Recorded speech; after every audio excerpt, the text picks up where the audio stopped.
নমস্কার বন্ধুরা, এই মুহূর্তে রয়েছে রাজ্যের সমস্ত কৃষকদের জন্য বিরাট বড় সুখবর। আপনি যদি পশ্চিমবঙ্গ সরকারের কৃষক বন্ধু প্রকল্পের নাম নথিভুক্ত করে থাকেন, তাহলে আপনার জন্য রয়েছে এই মুহূর্তে দুর্দান্ত আপডেট। আজ অর্থাৎ 26শে জুলাই 2024 শুক্রবার ব্লক অফিস এবং নবান্ন থেকে পাওয়া গেছে বেশ কিছু আপডেট, যে কৃষক বন্ধু প্রকল্পের রবি মৌসুম টাকা কবে থেকে দেওয়া হবে এবং যারা এখনও খরিফ মৌসুম টাকা পাননি তাদের কবে থেকে দেওয়া হবে, এবং বন্ধুরা নতুন করে আবেদন প্রক্রিয়া শুরু হয়েছে এবং কিভাবে করতে হবে।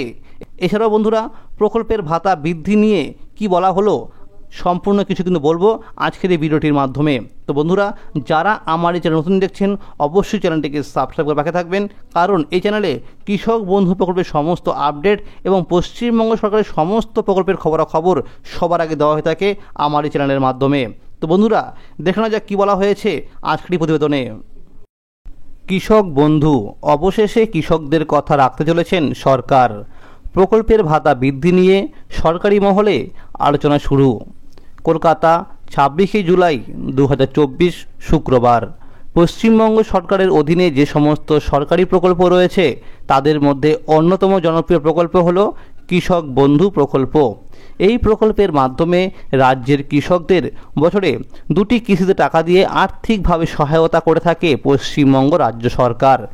যেদিন থেকে মুখ্যমন্ত্রী পদে মমতা বন্দ্যোপাধ্যায় স্থান নিয়েছে সেদিন থেকেই এখনও পর্যন্ত কৃষকদের জন্য নানাবিধ কর্মসূচি বা প্রকল্প রূপায়ণ করে যাচ্ছে। কৃষকদের চাষবাসের কাজে আর্থিকভাবে সহায়তা করাই প্রধান লক্ষ্য মা মাটি সরকারের। 1 জানুয়ারি 2019 সাল থেকে কৃষক সম্প্রদায় চাষের কাজকে আরও লাভজনক করতে এবং কৃষকদের আর্থিকভাবে সহায়তা করতে এই প্রকল্পের সূচনা করা হয়েছে। উল্লেখ্য, 2021 সাল থেকে এই প্রকল্পের আর্থিক পরিমাণ বাড়িয়ে দ্বিগুণ করা হয়েছে।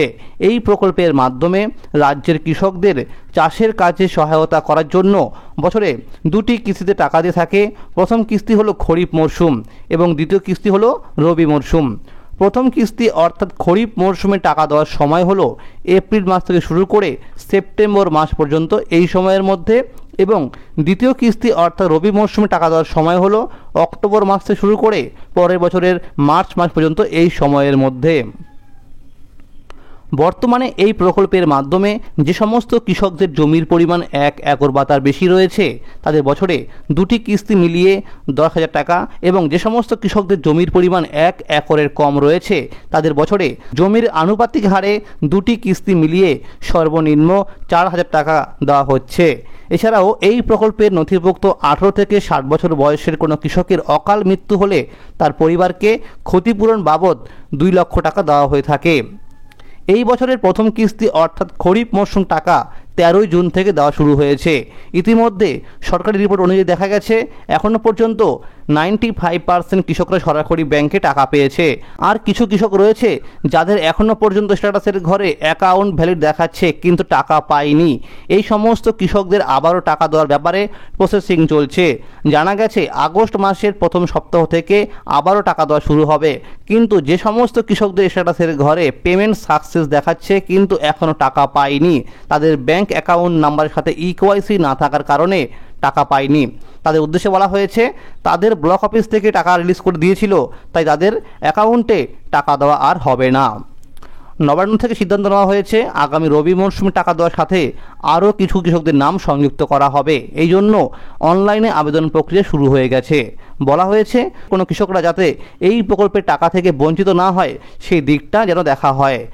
জমির নথিপত্রগুলো ঠিকঠাক থাকলেই কৃষকদের টাকা দেওয়া হবে। অবশ্যই কৃষকদের আধার কার্ড এবং ভোটার কার্ড এবং জমি নথিপত্র ঠিকঠাক থাকা চাই, না হলে আবেদন করলেও টাকা মিলবে না কৃষকদের।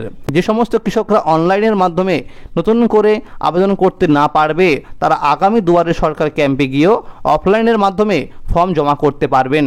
দুয়ারে সরকার ক্যাম্প কবে এবং কোন কোন জেলায় শুরু হবে তা খুব শীঘ্রই নোটিশের মাধ্যমে জানিয়ে দেওয়া হবে। কৃষক বন্ধু প্রকল্পের আগামী রবি মরশুমে টাকা দেওয়ার ব্যাপারে ব্লক অফিস থেকে বেশ কিছু নির্দেশিকা জারি করা হয়েছে। ব্লক অফিস থেকে জানানো হয়েছে আগামী রবি মরশুমে টাকা পাওয়া থেকে অনেক কৃষকরা বঞ্চিত হবে। কারণ হিসেবে বলা হয়েছে যে সমস্ত কৃষকরা একই পরিবারের বহুজন একটি জমি নথিপত্র দেখিয়ে দীর্ঘদিন ধরে টাকা পাচ্ছে, এইবার সেই দিকটা ব্লক অফিসে নজর রেখেছে। অর্থাৎ এই ব্যাপারটা ভালো করে খতিয়ে দেখা হচ্ছে।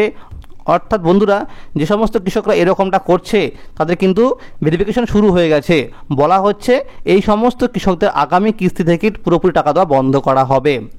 ব্লক অফিস থেকে সমস্ত কৃষকদের উদ্দেশ্যে যে সমস্ত নির্দেশিকা বলা হয়েছে তা হলো, নাম্বার 1, যে সমস্ত কৃষকদের পেমেন্ট স্ট্যাটাসের ঘরে আধার নাম্বার এবং কেবিআইডি নাম্বার দেখাচ্ছে না তাদের উদ্দেশ্যে বলা হয়েছে তারা অবিলম্বে ব্লক অফিসে গিয়ে আধার সংযুক্তিকরণের ফর্ম সংগ্রহ করে ফিল আপ করে আধার কার্ড এবং ভোটার কার্ডের এক কপি জেরক্স করে তাদের নিজে স্বাক্ষর করে জমা করতে হবে। অবশ্যই অরিজিনাল আধার কার্ড এবং ভোটার কার্ডের সঙ্গে করে নিয়ে যেতে হবে। ব্লক অফিস থেকে বলা হয়েছে অবশ্যই যেন আধার নম্বরের সাথে মোবাইল নাম্বার লিঙ্ক করা থাকে।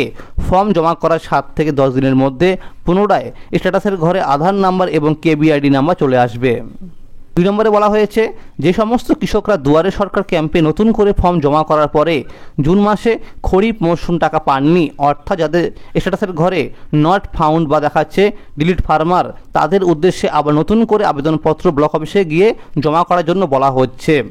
3 নম্বরে বলা হয়েছে এরকম কিছু কৃষকরা আছে যারা আবেদনপত্র জমা করার সময় যে ব্যাংকের অ্যাকাউন্ট নাম্বার দিয়েছিল দেখা গেছে বর্তমানে সেই ব্যাংক এখন অন্য কোনো রাষ্ট্রায়ত্ত ব্যাংকের সাথে যুক্ত হয়ে গিয়েছে। যুক্ত হওয়ার ফলে সেই ব্যাংকের আইএফএসসি কোড নাম্বার পরিবর্তন হয়ে গেছে। যেমন ইউনাইটেড ব্যাংক অফ ইন্ডিয়া বর্তমানে পাঞ্জাব ন্যাশনাল ব্যাংকে যুক্ত হয়ে গেছে। এই জন্য অনেক কৃষকরা জুন মাসে টাকা পায়নি। এই সমস্ত কৃষকদের উদ্দেশ্যে বলা হয়েছে নতুন পাসবুক বা নতুন অ্যাকাউন্ট খুলে তার নাম্বার নিকটবর্তী ব্লক অফিসে জমা করে। এই কাজটি না করলে আগামী রবি মরশুমে টাকা পাবে না। বহুবার কৃষকদের ব্যাংক অ্যাকাউন্টের খাতে ইকেওয়াইসি বা আধার লিঙ্ক করতে অনুরোধ করা হলেও দেখা গেছে অনেকেই ইকেওয়াইসি করেনি, এর ফলে অনেক কৃষকরা টাকা পায়নি। তাই প্রত্যেক কৃষকদের উদ্দেশ্যে বলা হচ্ছে যেন ব্যাংকে গিয়ে প্রত্যেক 6 মাস পর পর অ্যাকাউন্ট নাম্বারের সাথে ইকেওয়াইসি আছে কিনা তা চেক করে নেয়। ব্লক অফিস থেকে জানানো হয়েছে এইবার রবি মরশুম টাকা নভেম্বর মাসের 3য় সপ্তাহ থেকে কৃষকদের ব্যাংক অ্যাকাউন্টে দেওয়া শুরু হবে। এছাড়াও জানানো হয়েছে সরকারি বিভিন্ন প্রকল্পের সুবিধা থাকে যাতে কেউ বঞ্চিত না হয় সেদিকটা দেখা হবে। জানা গেছে অক্টোবর মাসের 2য় সপ্তাহ থেকে কৃষক বন্ধু প্রকল্পে রবি মরশুম টাকা দেওয়ার কাজ শুরু হবে। অর্থাৎ বন্ধুরা মনে রাখবেন যে এডিএ আপলোডেড, ডিডিএ অ্যাপ্রুভ এই সমস্ত কিন্তু কাজগুলো অক্টোবর মাস থেকে শুরু করা হবে। ইতিমধ্যে যে সমস্ত কৃষকরা নতুন করে আবেদন করছে কৃষক বন্ধু প্রকল্পের নাম নথিভুক্ত করার জন্য তাদের স্ট্যাটাসের ঘরে অক্টোবর মাস থেকে অ্যাপ্রুভ অপশান চলে আসবে। তারপরেই স্ট্যাটাসের ঘরে কেবিআইডি নাম্বার চলে আসবে। দ্রব্যমূল্যের কথা চিন্তা করে পশ্চিমবঙ্গ রাজ্য সরকারি আরও বিভিন্ন প্রকল্পের ভাতা বৃদ্ধি নিয়ে নতুন ভাবনা শুরু করেছে। দেখা গেছে লোকসভা ভোটের আগে মহিলাদের লক্ষ্মীর ভাণ্ডার প্রকল্পের ভাতা বৃদ্ধি করেছিল। এর ফলে লোকসভা ভোটের জয় জয়কার হয়েছে মা মাটি সরকারের। যে সমস্ত প্রকল্পের ভাতা বৃদ্ধি করা হবে তাদের মধ্যে শীর্ষস্থানে রয়েছে কৃষক বন্ধু প্রকল্প। কৃষকদের কৃষিকাজকে আরও উন্নত করার জন্য রাজ্য সরকারের এই নতুন পরিকল্পনা। আগামী দিনে কৃষকদের জন্য আরও নতুন নতুন কর্মসূচি বা প্রকল্পে রূপায়ণ করা হবে বলে জানানো হয়েছে রাজ্য সরকারের তরফ থেকে। সরকারি এক আধিকারিক জানিয়েছেন আগামী বিধানসভা ভোটের আগে কৃষক বন্ধু প্রকল্পের ভাতা বৃদ্ধি করা হবে, অর্থাৎ 1000 টাকা বৃদ্ধি হতে পারে। অর্থাৎ 10,000 টাকার পরিবর্তে 11,000 টাকা এবং 4,000 টাকার পরিবর্তে 5,000 টাকা পাবে কৃষকরা। এই প্রকল্পের ভাতা বৃদ্ধি হলে রাজ্যের কৃষকরা যে কতটা খুশি হবে তা আর নতুন করে বলার অপেক্ষা রাখে না। কৃষকদের পাশে এখনও আছে, সব সময় থাকবে মা মাটি সরকার। সরকারি বিভিন্ন রিপোর্ট অনুযায়ী ইঙ্গিত পাওয়া গেছে খুব শীঘ্রই ভাতা বৃদ্ধির ব্যাপারে অফিসিয়ালি আপডেট চলে আসবে এবং ঘোষণা করা হবে। তো বন্ধুরা আজকের এই ছিল আপডেট যে কৃষক বন্ধু প্রকল্পের আগামী রবি মরশুম টাকা কবে থেকে দেওয়া হবে এবং এখনও পর্যন্ত যে সমস্ত কৃষকদের টাকা দেওয়া হয়নি তাদের আবার কবে থেকে দেওয়া হবে। এবং বন্ধুরা নতুন করে আবেদন প্রক্রিয়া কিন্তু শুরু হয়ে গেছে। এছাড়াও কৃষক বন্ধু প্রকল্পের ভাতা বৃদ্ধি নিয়ে কিন্তু আলোচনা শুরু হয়ে গেছে এবং কি বলা হয়েছে সমস্ত কিছু নিয়ে কিন্তু আজকের এই ভিডিওটির মধ্যে আলোচনা করা হলো। তো বন্ধুরা যারা আমার চ্যানেল নতুন দেখছেন অবশ্যই চ্যানেলটি কিন্তু সাবস্ক্রাইব করে নেবেন, কারণ আমার চ্যানেলে কৃষক বন্ধু প্রকল্প এবং পশ্চিমবঙ্গ সরকারের সমস্ত প্রকল্পের খবরাখবর সবার আগে আপডেট দেওয়া হয়ে থাকে। তো বন্ধুরা যদি এই ভিডিওটি ভালো লাগে অবশ্যই লাইক করে দেবেন। ধন্যবাদ।